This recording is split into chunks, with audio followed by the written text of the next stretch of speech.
ఇప్పటికి ఆల్రెడీ 50 సంవత్సరాలు కంప్లీట్ అయిపోయింది. ఇన్ని సంవత్సరాలు మార్కెట్లో కంపెనీ ఉందంటే కేవలం నాణ్యత వల్లే ఉంది. నాణ్యత వల్ల ఉంది కాబట్టి ఇంకో ఈ 50 సంవత్సరాలు ఇంకో 50 సంవత్సరాలు ప్లస్ రైతుల కంపెనీ కాబట్టి నాణ్యత విత్తనాలు అయితేనే తయారు చేస్తారు. అంకుర్ కంపెనీలో మీరు వ్యవసాయం చేసుకోవడానికి ఏం కావాలనుకుంటే అన్ని విత్తనాలు కంపెనీలో ఉన్నాయి. మా దగ్గర కేవలం ఏంటంటే హైబ్రిడ్ బీట్రూట్ ఆకుకూరలు మాత్రం లేదు. మిగతా అన్నీ ఉన్నాయి. పత్తులతో స్టార్ట్ అవుతుంది. పత్తులు ఉన్నాయి, వరి ఉంది, వరిలో హైబ్రిడ్ ఉంది, రీసెర్చ్ ఉంది. తర్వాత మొక్కలు ఉన్నాయి, మధ్యలో పచ్చాళ్ళు మధ్యలో పెట్టుకోవడానికి పవర్లు ఉంటాయి. తర్వాత అప్పుడులో సోయాబీన్ ఉంది. ఇప్పుడు ఈ కాలంకి వస్తే మొక్కలు, దాని తర్వాత ఇదర్ బెటర్ కానీ కామారెడ్డి ఆదిలాబాద్ ఆ జిల్లాల్లోనేమో ఏంటంటే గోధుమలు పెడతారు. గోధుమలు ఉన్నాయి. తర్వాత శనగ ఉంది. శనగ తర్వాత లాస్ట్కి పల్లికాయ ఉంది.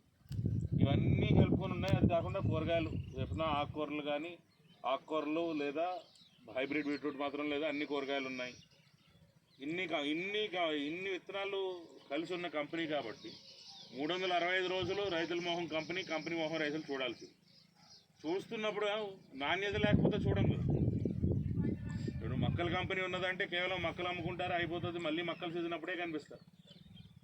వడ్ల కంపెనీలు చాలా ఉన్నాయి. అవి వడ్లు అయిపోయిన తర్వాత పత్తి కంపెనీలు ఉన్నాయి. పత్తి అయిపోయిన తర్వాత మళ్ళీ కనిపిస్తారు. మళ్ళీ ఈ టైంలో మేము ఫీల్డ్ విజిటబుల్ కనిపిస్తారు. మళ్ళీ చీప్ క్యాంపెయిన్ సీజన్ అప్పుడే కనిపిస్తారు.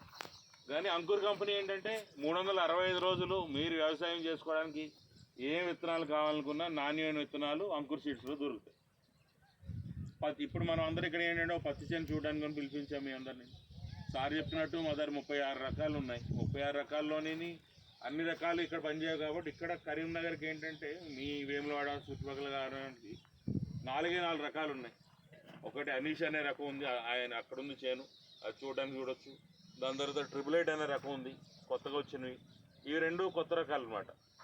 ఇంతకుముందు మీ ఏరియాలో 34 అని చెప్పేసి చాలా అంటే 2015 వరకు 2006 నుంచి 2015 వరకు 34 3034 అనేది విత్తనం అమ్మాము. దానికంటే ముందు 3028 3028 అనేది అమ్మాము. మధ్యలో ఏంటంటే ఖుషి అనే రకం వచ్చి అమ్మాము. సో ఇక్కడ చేనుకి మీ వాతావరణ కండిషన్లకి తర్వాత వర్షాధారితంలో కూడా చూసుకుంటే తర్వాత మీ సాయిల్ భూమి రకాలకి ఏంటంటే మనకి సెట్ అయిన రకాలు 2 ఉన్నాయి. ఒకటి అనీషో 888. 2 రకాలు ఏంటంటే ఇక్కడ 888 ఇక్కడ ఉంది, అనీషేమో అక్కడ ఉంటుంది. 2 రకాల్లో డిఫరెన్స్ ఏంటంటే ఇప్పుడు పత్తి అనేసరికి ఒకప్పుడు అంటే 2024 కాబట్టి 2018 19 వరకు చిన్న కాయ కానీ మీడియం కాయ కానీ బాగుండే అని చెప్పి అందరూ అనుకుండే.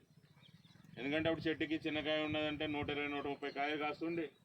మీడియం కాయ వచ్చేసరికి 100 120 అయింది. ఇప్పుడు అందరూ పెద్ద కాయలు కావాలని చెప్పి అంటున్నారు. ఎందుకంటే లేబర్ ఇష్యూస్ ఉన్నాయి అంతా. సో పెద్ద కాయలు వచ్చేసరికి ఏమంటారంటే 60 70 కాయలు వచ్చిందంటే, ఎందుకంటే పత్తి చెట్టు అయితే అదే చెట్టునైతే మార్చడానికి ఎవరికి కాదు. అది మీరైనా మేమైనా ఎంత వ్యవసాయ క్షేత్రాలు చేసుకున్నా పత్తి చెట్టునైతే మార్చలేం. సో కాయ సైజు పెరిగే కొద్దీ కాయలు తగ్గిపోతూ ఉంటాయి. ఇంకా పెద్దకాయ కావాలనుకున్నప్పుడు 20 30 కాయలు వస్తుంది, కానీ దాని అంతే. కానీ పత్తి చెట్టు దానికంటే ఎక్కువ తట్టుకోలేదు. సో ఇప్పుడు మా దగ్గర ఉన్న 2 రకాలు ఏంటంటే ఒకటి అనీష్ అనే రకం, ఇంకోటి 888 అనే రకం. అనీష్ అనే రకం ఏంటంటే ఇది పెద్దకాయ కాకపోతే గుండ్రంగా ఉండదు, కోలగా ఉంటుంది. అన్ని పెద్దకాయలు ఏంటంటే గుండ్రంగా ఉండడం వల్ల ఇది కోలగా అంటే కింద గుండ్రంగా ఉండి పైన కోల వస్తుంది. దానికి డిఫరెన్స్ ఏంటంటే గుండ్రం కాయ నుంచి కోలకాయ ఎందుకు కంపెనీ తయారు చేసిందంటే మనకి ఇప్పుడు అందరూ తొందరగా వచ్చే పత్తులు కావాలనుకుంటున్నాం. ఎందుకు? ఇంతకుముందు ఫిబ్రవరి మార్చి వరకు పత్తులు ఉంచేటోళ్ళం కదా. ఇప్పుడు ముందే తీసేస్తున్నాం. ఎందుకు? దేనివల్ల? ఎర్ర పురుగు ఒకటి, గులాబీ రంగు పురుగులు వస్తున్నాయి, వీటి వల్ల తీసేస్తున్నాం. ఒకవేళ గులాబీ రంగు పురుగు గుండ్రం కాయలో కానీ దూరితే గుండ్రం కాయ గుండ్రంగా ఉంటుంది కాబట్టి దానికి ఛాన్స్ ఎక్కువ ఉంటుంది లోపల గిరి తిరగడానికి. అందుకు ఒక కాయలోకి వెళ్ళినప్పుడు కాయలో ఉన్న 4 బచ్చలైనా 3 బచ్చలైనా 2 బచ్చలైనా 5 బచ్చలైనా మొత్తం కాయంతా బుడ్డి పత్తి అయిపోతుంది. కానీ కోలకాయకి వచ్చేసరికి ఏమవుతుంది అంటే ఏ పచ్చలోకి అయితే దూరుతుందో ఆ పచ్చ అది గుండ్రంగా ఉండదు కాబట్టి అది ఆ పచ్చ కిందకి పైకి తిరుగుతుంది తప్ప పక్క పచ్చలోకి వెళ్ళదు. అందుకు కోలకాయ ఒకవేళ ఏదైనా ఎక్కడైనా గులాబీ రంగు పురుగు వచ్చినా ఉన్న పత్తికాయలు ఉన్న 4 బచ్చలు కానీ 3 బచ్చలు కానీ ఒకటే పచ్చి డ్యామేజ్ అవుతుంది, మిగతా 3 అయితే సేమ్.